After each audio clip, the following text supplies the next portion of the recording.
Hello friends, ಈ ಒಂದು ವಿಡಿಯೋದಲ್ಲಿ ನಾನು ನಿಮಗೆ ಎಲೆಕ್ಟ್ರೋಕೆಮಿಸ್ಟ್ರಿ ಪಾರ್ಟ್ 2 ಅಂತ ಏನಿದೆ ಅಲ್ಲ, ಸೊ ಅದ್ರ ಬಗ್ಗೆ ಈಗ ಹೇಳ್ತೀನಿ. ನೋಡಿರಿ, ಈಗ ನಮ್ಮ ಹತ್ರ ಏನಿದೆ ಅಂದ್ರೆ ಫ್ಯಾರಡೇಸ್ ಲಾ ಅಂತ ಇದೆ ರೀ. ಟೋಟಲ್ 2 ಫ್ಯಾರಡೇಸ್ ಲಾ ಇದೆ. ಒಂದು Faraday's first law and second law ಅಂತಂದು.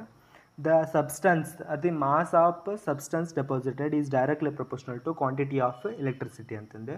ಇಲ್ಲಿ ಒಂದು ಅಂಡರ್ಸ್ಟ್ಯಾಂಡ್ ಮಾಡ್ಕೋಬೇಕು ಏನಂದ್ರೆ, ಎಲೆಕ್ಟ್ರಿಸಿಟಿ ಅಂದ್ರೆ ಕರೆಂಟ್ ಆಗಿರೋದಿಲ್ಲ, ಅದ್ರ ಬದಲಿಗೆ electricity is nothing but charge ಅಂತಂದು. Charge is nothing but Q ಅಂತಂದು. ಅಂದರೆ M is directly proportional to Q ಅಂತಂದು. ಈಗ ನಾನು ಇಲ್ಲಿ ಪ್ರಪೋರ್ಷನಾಲಿಟಿ ತೆಗೆದುಬಿಟ್ಟು ಒಂದು ಕಾನ್ಸ್ಟೆಂಟ್ನ ಹಾಕಿದೆ ಅಂದರೆ ಅದಕ್ಕೆ ಎಲೆಕ್ಟ್ರೋಕೆಮಿಕಲ್ ಇಕ್ವಿವೆಲೆಂಟ್ ಅಂತ ಕರಿತೀವಿ. W is equal to Z into Q ಅಂತಂದು. ಅದನ್ನೇ ನಾವು ಎಮ್ ಇಸ್ ಈಕ್ವಲ್ ಟು, ಇಲ್ಲಿ ಜೆಡ್ ಅಂತ ಐತೆ ನೋಡ್ರಿ, ಆ ಜೆಡ್ಗೆ ನಾವು ಪರ್ಟಿಕ್ಯುಲರ್ ವ್ಯಾಲ್ಯೂನ ನಾವು ಫೈಂಡ್ ಔಟ್ ಮಾಡ್ಬೋದು in terms of current and time ಅಂತಂದು. ಆವಾಗ I into T divide by 96,500 into Q ಅಂತ ಆಗುತ್ತೆ, ರೈಟ್. ಸೊ ಅಂದರೆ M is equal to I into T divided by 96,500 into Q ಅಂತಂದ್ರೆ ನೋಡಿರಿ, this is the final formula related to first law ಅಂತಂದ್ರೆ, right. So let us move to the next one. ಈಗ ನೋಡ್ರಿ, ಈಗ first law case ಒಳಗಡೆ ನಾವೇನು ಮಾಡಿರ್ತೀವಿ ಅಂದ್ರೆ, ನಮ್ಮ ಹತ್ರ ಒಂದು ಎಲೆಕ್ಟ್ರೋಲೈಟಿಕ್ ಸೊಲ್ಯೂಷನ್ ಇರ್ತೈತಿ. ಅದರಲ್ಲಿ ಒಂದು ಸ್ವಲ್ಪ ಎಲೆಕ್ಟ್ರಿಸಿಟಿಯನ್ನು ನಾವು ಪಾಸ್ ಮಾಡ್ತೀವಿ. ಪಾಸ್ ಮಾಡಿದಾಗ ಅಲ್ಲಿ ಎಷ್ಟು ಮಾಸ್ ಡೆಪಾಸಿಟ್ ಆಗುತ್ತೆ ಅನ್ನೋದು ಅದರಲ್ಲಿ ಇರ್ತೈತೆ ರೀ. ಬಟ್ ಸೆಕೆಂಡ್ ಲಾದಲ್ಲಿ ಏನು ಮಾಡ್ತೀವಿ ಅಂದ್ರೆ, ನಾವು ನಮ್ಮ ಹತ್ರ ಬೇರೆ ಬೇರೆ ಎಲೆಕ್ಟ್ರೋಲೈಟ್ಸ್ಗಳು ಇರ್ತವೆ ರೀ. ಆ ಎಲೆಕ್ಟ್ರೋಲೈಟ್ ಒಳಗಡೆ ಇರುವಂಥ ಸೊಲ್ಯೂಷನ್ ಒಳಗಡೆ ಸೇಮ್ ಕ್ವಾಂಟಿಟಿ ಆಫ್ ಎಲೆಕ್ಟ್ರಿಸಿಟಿನ ನಾವು ಪಾಸ್ ಮಾಡಿದ್ವಿ ಅಂದ್ರೆ ಅವಾಗ ಏನು ಬರುತ್ತೆ ಅಂದರೆ, ಎಷ್ಟು ಅಮೌಂಟ್ ಡೆಪಾಸಿಟ್ ಆಗುತ್ತೆ ಅನ್ನೋದ್ರ ರಿಲೇಟೆಡ್ ಈ ಒಂದು ಸೆಕೆಂಡ್ ಲಾ ಇರುತ್ತೆ, right. So you can see this one, second law. The same quantity of electricity is passed through solution of different electrolyte. Weight of substances produced is directly proportional to their equivalent weight ಅಂತಂದ್ರೆ, ಅಲ್ಲಿ ಎಷ್ಟು different ಸಬ್ಸ್ಟೆನ್ಸಸ್ಗಳ present ಅಂದರೆ deposit ಆಗುತ್ತಲ್ಲ, ಅದು equivalent ವೇಟ್ಗೆ ಸಮ ಆಗಿರುತ್ತೆ ಅಂತಂದ್ರೆ Q1 ಅಂದರೆ Z1 divide by Z2 is equal to E1 divide by E2 ಅಂತಂದರೆ M1 divide by M2 is equal to M1 divided by M2 is equal to E1 divided by E2 ಅಂತಂದ್ರೆ, right. So you can see this one also. ಈಗ weight of, ಈಗ ನನ್ನ ಹತ್ರ same quantity of electricity ನಾನು silver ಮತ್ತು copper ಇರೋವಂಥ solution ಒಳಗಡೆ ನಾನು ಪಾಸ್ ಮಾಡಿದೆ ಅಂತ ಅಂದ್ಕೊಡ್ರಿ. ಅವಾಗ weight of A G silver deposited divided by weight of copper deposited is equal to equivalent weight of copper divided by equivalent weight of silver divide by copper ಅಂತಂದ್ರೆ, right.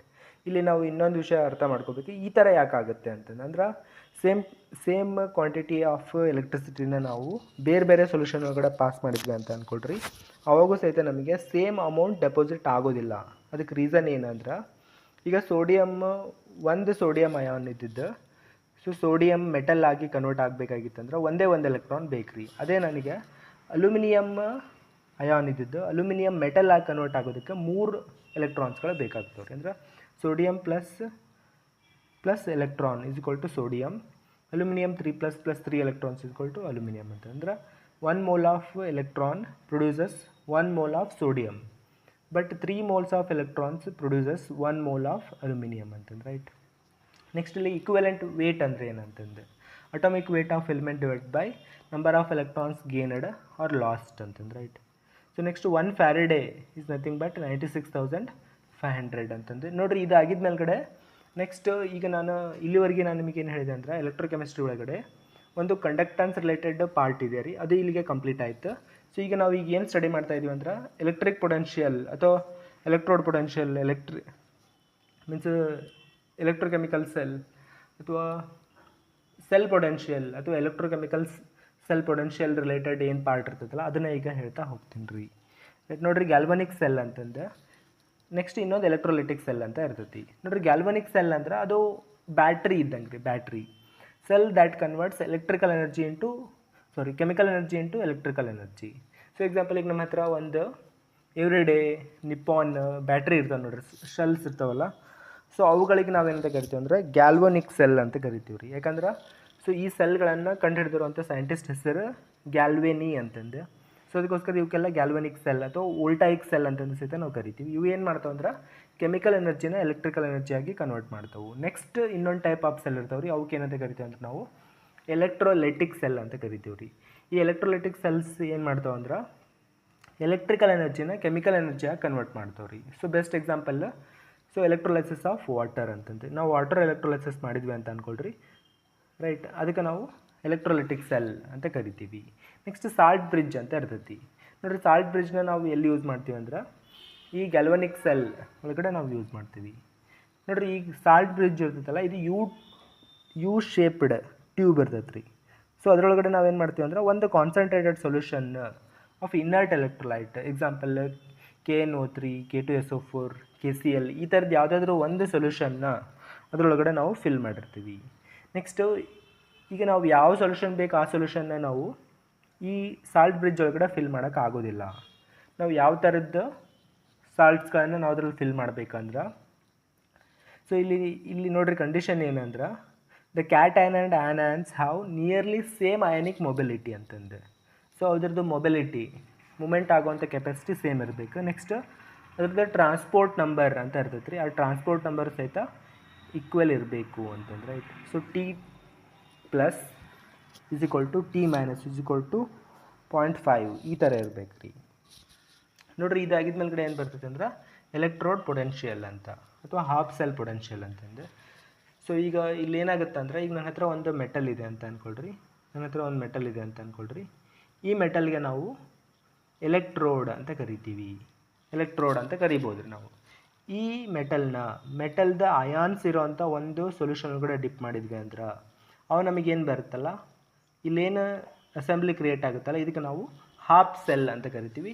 ಕೆಲವೊಂದು time ಇದಕ್ಕೆ ನಾವು ಡೈರೆಕ್ಟಾಗಿ electrode ಅಂತಂದು ಸಹಿತ ನಾವು ಕರಿತೀವಿ ರೀ. ಇಲ್ಲಿ ಎಕ್ಸಾಂಪಲ್ ಜಿಂಕ್ ಮೆಟಲ್ ಇತ್ತಂದ್ರೆ ಇದಕ್ಕೆ ನಾವು ಜಿಂಕ್ ಎಲೆಕ್ಟ್ರೋಡ್ ಅಂತ ಕರಿತೀವಿ. ಸೊ ಈಗ ಇಲ್ಲಿ ಏನು ಮೆಟಲ್ ಇರ್ತೈತಲ್ಲ, ಆ ಮೆಟಲ್ ಸುತ್ತಮುತ್ತಲು ಅಯಾನ್ಸ್ ಇರ್ತವೆ ರೀ, ಮೆಟಲ್ ಅಯಾನ್ಸ್ ಇರ್ತವೆ. ಈ ಮೆಟಲ್ ಮತ್ತು ಮೆಟಲ್ ಅಯಾನ್ಸ್ಗಳ ಮಧ್ಯದಲ್ಲಿ ಒಂದು ಪೊಟೆನ್ಷಿಯಲ್ ಕ್ರಿಯೇಟ್ ಆಗುತ್ತೆ, ಅದಕ್ಕೆ ನಾವು ಎಲೆಕ್ಟ್ರೋಡ್ ಪೊಟೆನ್ಷಿಯಲ್ ಅಂತ ಕರಿತೀವಿ ಅಥವಾ ಹಾಫ್ ಸೆಲ್ ಪೊಟೆನ್ಷಿಯಲ್ ಅಂತ ಕರಿತೀವಿ.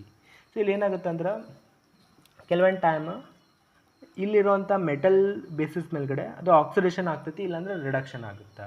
ಅದು ಆಕ್ಸಿಡೇಷನ್ ಆಗ್ತಾ ಇತ್ತಂದ್ರೆ ಅದಕ್ಕೆ ಆಕ್ಸಿಡೇಷನ್ ಪೊಟೆನ್ಷಿಯಲ್ ಅಂತ ಕರಿತೀವಿ, ಅದು ರಿಡಕ್ಷನ್ ಆಗ್ತಾ ಇತ್ತಂದ್ರೆ ಅದಕ್ಕೆ ರಿಡಕ್ಷನ್ ಪೊಟೆನ್ಷಿಯಲ್ ಅಂತ ಕರಿತೀವಿ ನೋಡಿರಿ. Tendency of an electrode to lose electron, so that is nothing but oxidation potential ಅಂತಂದರೆ. ಅದರ tendency of electron to gain electron ಅಂತ ಏನಿರ್ತದಲ್ಲ ಅದಕ್ಕೆ ರಿಡಕ್ಷನ್ ಪೊಟೆನ್ಷಿಯಲ್ ಅಂತ ಕರಿತೀವಿ ನೋಡಿ. ಇಲ್ಲಿ ಹಾಗಿತ್ತಂದ್ರೆ ಈ ಎಲೆಕ್ಟ್ರೋಡ್ ಪೊಟೆನ್ಷಿಯಲ್ ನೋಡಿರಿ, ನಮಗೆ ಎಲೆಕ್ಟ್ರೋಡ್ ಪೊಟೆನ್ಷಿಯಲ್ ಅಂದರೆ ಏನಂತ ಆಲ್ರೆಡಿ ನಾನು ನಿಮಗೆ ಹೇಳಿದೆ. ಸೊ ಈಗ ಒಂದು ಎಲೆಕ್ಟ್ರೋಡ್ ಇರ್ತೈತಿ, ಆ ಎಲೆಕ್ಟ್ರೋಡ್ನ ನಾವು ಒಂದು ಸೊಲ್ಯೂಷನಲ್ಲಿ ಡಿಪ್ ಮಾಡಿರ್ತೀವಿ, ರೈಟ್. ಇದೇ ಎಲೆಕ್ಟ್ರೋಡ್. ಈ ಎಲೆಕ್ಟ್ರೋಡ್ ಪೊಟೆನ್ಷಿಯಲ್ ಯಾವ ಫ್ಯಾಕ್ಟರ್ಸ್ ಮೇಲ್ಗಡೆ ಡಿಪೆಂಡ್ ಆಗಿರುತ್ತೆ ಅಂತಂದ್ರೆ, ರೈಟ್. ನೋಡಿರಿ, ಈ ಎಲೆಕ್ಟ್ರೋಡ್ ಪೊಟೆನ್ಷಿಯಲ್ ಇರ್ತೈತಲ್ಲ, ಇಟ್ ಡಿಪೆಂಡ್ಸ್ ಆನ್ 2 ಥಿಂಗ್ಸ್. ಒಂದು, so nature of means metal ಮೇಲ್ಗಡೆ ನಂತರಕ್ಕೆ ಡಿಪೆಂಡ್ ಆಗಿರುತ್ತೆ, ಜೊತೆಗೆ ಕಾನ್ಸಂಟ್ರೇಷನ್ ಆಫ್ ಎಲೆಕ್ಟ್ರೋಡ್ ಅಂದರೆ ಎಲೆಕ್ಟ್ರೋಲೈಟ್, ನೆಕ್ಸ್ಟ್ ಟೆಂಪ್ರೇಚರ್ ಅಂತಂದ್ರೆ. ನೆಕ್ಸ್ಟು ನೋಡಿರಿ, ಇಲ್ಲಿ ಒಂದು ಪ್ರಾಬ್ಲಮ್ ಆಗುತ್ತೆ ಏನಂದ್ರೆ, ಈಗ ನಾನು ಸಿಂಗಲ್ ಹಾಫ್ ಸೆಲ್ದು ಎಲೆಕ್ಟ್ರೋಡ್ ಪೊಟೆನ್ಷಿಯಲ್ನ ನಾವು ಮೆಜರ್ಮೆಂಟ್ ಮಾಡೋದಕ್ಕೆ ಬರೋದಿಲ್ಲ. ಅದಕ್ಕೋಸ್ಕರ ನಾವು ಇಲ್ಲಿ ಏನು ಮಾಡ್ತೀವಿ ಅಂದ್ರೆ ಒಂದು ರೆಫರೆನ್ಸ್ ಎಲೆಕ್ಟ್ರೋಡ್ನ ಇಟ್ಕೊಂಡಿರ್ತೀವಿ ರೀ. ಆ ರೆಫರೆನ್ಸ್ ಎಲೆಕ್ಟ್ರೋಡ್ ಪೊಟೆನ್ಷಿಯಲ್ನ ನಾವು 0 ಅಂತ ತೊಗೊಂಡಿರ್ತೀವಿ, ರೈಟ್. ಸೊ ಅಂದರೆ ಸಿಂಗಲ್ ಹಾಫ್ ಸೆಲ್ ಅಥವಾ ಸಿಂಗಲ್ ಎಲೆಕ್ಟ್ರೋಡ್ ಇತ್ತು ಅಂತ ಅಂದ್ಕೊಳ್ರಿ, ಅದರದ್ದು ಪೊಟೆನ್ಷಿಯಲ್ ನಾವು ಫೈಂಡ್ ಔಟ್ ಮಾಡೋದಕ್ಕೆ ಬರೋದಿಲ್ಲ. ಅದಕ್ಕೋಸ್ಕರ ನಾವು ಇಲ್ಲಿ ಏನು ಮಾಡ್ತೀವಿ ಅಂದರೆ ರೆಫರೆನ್ಸ್ ಎಲೆಕ್ಟ್ರೋಡ್ ಅಥವಾ ಸ್ಟ್ಯಾಂಡರ್ಡ್ ಎಲೆಕ್ಟ್ರೋಡ್ನ ಯೂಸ್ ಮಾಡ್ತೀವಿ. So most of the times standard hydrogen electrode ಅಂತ ಏನಿದೆ ಅಲ್ಲ, ಅದನ್ನು ನಾವು ಸ್ಟ್ಯಾಂಡರ್ಡ್ ಎಲೆಕ್ಟ್ರೋಡ್ ಆಗಿ ಯೂಸ್ ಮಾಡ್ತೀವಿ. ನೆಕ್ಸ್ಟ್ ಅದರದ್ದು ಎಲೆಕ್ಟ್ರೋಡ್ ಪೊಟೆನ್ಷಿಯಲ್ನ ನಾವು 0 ಅಂತ ನಾವು ತೊಗೊಂಡಿರ್ತೀವಿ. ನೆಕ್ಸ್ಟ್ ಇಲ್ಲಿ ಸ್ಟ್ಯಾಂಡರ್ಡ್ ಎಲೆಕ್ಟ್ರೋಡ್ ಪೊಟೆನ್ಷಿಯಲ್ ಅಂತಂದು, ಈಗ ನಾನು ಸ್ಟ್ಯಾಂಡರ್ಡ್ ಕಂಡೀಷನ್ಸ್ ಅಂದರೆ ಕಾನ್ಸಂಟ್ರೇಷನ್ 1 ಮೋಲಾರ್ ಕಾನ್ಸಂಟ್ರೇಷನ್ ಇರಬೇಕು. ನೆಕ್ಸ್ಟ್ ಟೆಂಪ್ರೇಚರ್ ರೂಮ್ ಟೆಂಪ್ರೇಚರ್ 298 ಅಂದರೆ 25 ಡಿಗ್ರಿ ಸೆಲ್ಸಿಯಸ್ ಇತ್ತು ಅಂತ ಅಂದ್ಕೊಳ್ರಿ. ಅವ ನಮಗೇನು ಪೊಟೆನ್ಷಿಯಲ್ ಬರ್ತದಲ್ಲ, so that potential is called as standard electrode potential ಅಂತಂದು. ನೆಕ್ಸ್ಟ್ ಇಲ್ಲಿ standard reduction potential, right. So ಈಗ ನಾನು ನಿಮಗೆ ಹೇಳಿದೆ, ಸೊ ಸ್ಟ್ಯಾಂಡರ್ಡ್ ಎಲೆಕ್ಟ್ರೋಡ್ ಪೊಟೆನ್ಷಿಯಲ್ ಅಂದರೆ ಏನಂತಂದು, ಸ್ಟ್ಯಾಂಡರ್ಡ್ ಎಲೆಕ್ಟ್ರೋಡ್ ಪೊಟೆನ್ಷಿಯಲ್ ಅಂದರೆ ಅಂತ ನಮಗೆ ಗೊತ್ತಾಯಿತು. ಈಗ ನಾವು ಎಲೆಕ್ಟ್ರೋಡ್ ಪೊಟೆನ್ಷಿಯಲ್ನ ನಾವು ಮೆಜರ್ಮೆಂಟ್ ಮಾಡ್ತೀವಲ್ಲ, ನಾವು ರಿಡಕ್ಷನ್ ಪೊಟೆನ್ಷಿಯಲ್ಲು ಸಹಿತ ನಾವು ಮೆಜರ್ಮೆಂಟ್ ಮಾಡ್ಬೋದು, ಆಕ್ಸಿಡೇಷನ್ ಪೊಟೆನ್ಷಿಯಲ್ಲು ಮೆಜರ್ಮೆಂಟ್ ಮಾಡ್ಬೋದು. ಬಟ್ ನಾವು most of the times standard reduction ಪೊಟೆನ್ಷಿಯಲ್ನ ಯೂಸ್ ಮಾಡ್ತೀವಿ ರೀ. ಅಂದರೆ ನಾವು ಒಂದು ಸಿಸ್ಟಮ್ನ ನಾವು ಫಾಲೋ ಅಪ್ ಮಾಡಿದ್ವಿ ಅಂದ್ರೆ ಉಳಿದಿದ್ವನ್ನ ನಾವು ನೆನ್ಪಿಟ್ಕೊಳ್ಳೋದಕ್ಕೆ ಭಾಳ ಈಸಿ ಆಗುತ್ತೆ, ರೈಟ್. ಸೊ ಅದಕ್ಕೋಸ್ಕರ ನೋಡಿರಿ, ಈಗ ನಾವು ಸ್ಟ್ಯಾಂಡರ್ಡ್ ರಿಡಕ್ಷನ್ ಪೊಟೆನ್ಷಿಯಲ್ನ ನಾವು ಯೂಸ್ ಮಾಡಿದ್ವಿ ಅಂತ ಅಂದ್ಕೊಳ್ರಿ, ಅವಾಗ ನಮಗೆ ಬೇರೆ ಬೇರೆ ಏನೇನು ಇನ್ಫಾರ್ಮೇಷನ್ನ ನಮಗೆ ಸಿಗುತ್ತೆ ಅಂತಂದು. ಸೊ ಈಗ ನೋಡಿರಿ, ಈಗ ಸ್ಟ್ಯಾಂಡರ್ಡ್ ರಿಡಕ್ಷನ್ ಪೊಟೆನ್ಷಿಯಲ್ ಏನಿದೆಯಲ್ಲ, this is for one single electrode ಅಂತಂದು. Lesser the standard reduction potential of an element or metal, greater will be its reducing strength ಅಂತಂದು. ಸೊ ಎಕ್ಸಾಂಪಲ್ ಈಗ ನಾ ಇಲ್ಲಿ 2 ತೊಗೊಂಡೆ ಅಂತ ಅಂದ್ಕೊಳ್ರಿ. ಸೊ ಈಗ ಜಿಂಕ್ದ ಸ್ಟ್ಯಾಂಡರ್ಡ್ ರಿಡಕ್ಷನ್ ಪೊಟೆನ್ಷಿಯಲ್ ಕಡಿಮೆ ಇದೆ, ಸೊ ಕಾಪರ್ದು ಜಾಸ್ತಿ ಇದೆ ರೀ. ಸೊ ಇದರ ಅರ್ಥ ಏನಂದ್ರೆ zinc is more powerful than copper ಅಂತಂದು. ಅದಕ್ಕೋಸ್ಕರ zinc will reduce nickel, hydrogen, copper metal from its solution ಅಂತಂದು, right. Zinc act as oxidising agent, ರೈಟಾ. Next, reduction potential of an oxidising agent increases with increase in temperature and increase in concentration ಅಂತಂದು. Next, cell representation ಅಂತ ಇರ್ತದೆ ರೀ. ಯಾಕಂದ್ರೆ ಈಗ ನಾನು ಯಾವ ಮೆಟಲ್ನ ಎಲ್ಲಿ ಇಟ್ಟಿದ್ದೀವಿ ಅಂತ ನಮಗೆ ಗೊತ್ತಿರೋದಿಲ್ಲಲ್ಲ. ಸೊ ಅದಕ್ಕೋಸ್ಕರ ಅದನ್ನ ಹೇಳೋದಕ್ಕೋಸ್ಕರ ನಾವು ಒಂದು ರಿಪ್ರೆಸೆಂಟೇಷನ್ನ ಫಾಲೋ ಮಾಡ್ತೀವಿ. ಇದಕ್ಕೆ ನಾವು ಸೆಲ್ ರಿಪ್ರೆಸೆಂಟೇಷನ್ ಅಂತ ಕರಿತೀವಿ. ನೋಡಿರಿ, ಈ ಸೆಲ್ ರಿಪ್ರೆಸೆಂಟೇಷನ್ ಯಾವಾಗಲೂ ಆ್ಯನೋಡ್ ಲೆಫ್ಟಿಗೆ ಇರ್ತೈತಿ, ನೆಕ್ಸ್ಟ್ ಕ್ಯಾಥೋಡ್ ರೈಟಿಗೆ ಇರ್ತೈತಿ. ಇವೆರಡರ ಮಧ್ಯದಲ್ಲಿ ಬ್ರಿಡ್ಜ್ ಇರ್ತೈತೆ ರೀ. ಅದಕ್ಕೋಸ್ಕರ ನಾವು ಇದನ್ನ ಯಾವ ಥರ ನೆನ್ಪಿಟ್ಕೋಬೋದು ಅಂದ್ರೆ ABC ಅಂತ ನೆನ್ಪಿಟ್ಕೋಬೋದು, ರೈಟ್. ನೆಕ್ಸ್ಟ್, ಇಲ್ಲಿ ಸಹಿತ ಹೆಂಗೆ ಇರುತ್ತೆ ಅಂದ್ರೆ ಮೆಟಲ್ ಇರ್ತೈತಿ, ಮೆಟಲ್ ಪಕ್ಕದಲ್ಲಿ ಮೆಟಲ್ ಅಯಾನ್ಸ್ ಇರ್ತವೆ, ಅದ್ರ ನಂತರ ಬ್ರಿಡ್ಜ್ ಇರುತ್ತೆ, ಅದ್ರ ನಂತರ ಮತ್ತೆ ಅಯಾನ್ಸ್ ಇರ್ತವೆ ರೀ, ಅದ್ರ ನಂತರ ಲಾಸ್ಟಿಗೆ ಮತ್ತೆ ಮೆಟಲ್ ಇರ್ತೈತಿ, ರೈಟ್, ಲೈಕ್ ದಿಸ್. ನೋಡಿರಿ, ಇದನ್ನ ನೆನ್ಪಿಟ್ಕೊಳ್ಳೋದಕ್ಕೋಸ್ಕರ ಇಲ್ಲೊಂದು ಟ್ರಿಕ್ ಇದೆ. ಸೊ ಅಂದ್ರೆ ಲಾಸ್ ಆಫ್ ಎಲೆಕ್ಟ್ರಾನ್ ಎಲ್ಲ ಆಗ್ತಿರ್ತೈತಲ್ಲ, that is nothing but oxidation ಅಂತಂದು. ನೆಕ್ಸ್ಟ್, ಲೆಫ್ಟ್ ಸೈಡ್ಗಿರೋದು ಆ್ಯನೋಡ್, ನೆಕ್ಸ್ಟ್ ಆ್ಯನೋಡ್ನೆಲ್ಲ ಆಕ್ಸಿಡೇಷನ್ ಆಗುತ್ತೆ. ನೆಕ್ಸ್ಟ್, ಆ್ಯನೋಡ್ ಈಸ್ ನೆಗೆಟಿವ್ ಅಂತಂದು in the case of electrolytic cells ಅಂತಂದು, ರೈಟ್. ನೋಡಿರಿ, ಇದಾಗಿದ್ದ ಮೇಲ್ಗಡೆ EMF ಆಫ್ ದಿ ಸೆಲ್ನ ನಾವು ಯಾವ ಥರ ಕ್ಯಾಲ್ಕುಲೇಟ್ ಮಾಡ್ತೀವಿ ಸೊ ಅನ್ನೋದಕ್ಕೂ ಸಹಿತ ಕೆಲವೊಂದು ಟ್ರಿಕ್ಸ್ಗಳಿದಾವೆ. ಅದನ್ನೇನಿದೆ ಅಲ್ಲ ಅದನ್ನ ನಾನು ಮತ್ತೆ ನೆಕ್ಸ್ಟ್ ಕ್ಲಾಸ್ನಲ್ಲಿ ಹೇಳ್ತೀನಿ, right. So thank you very much.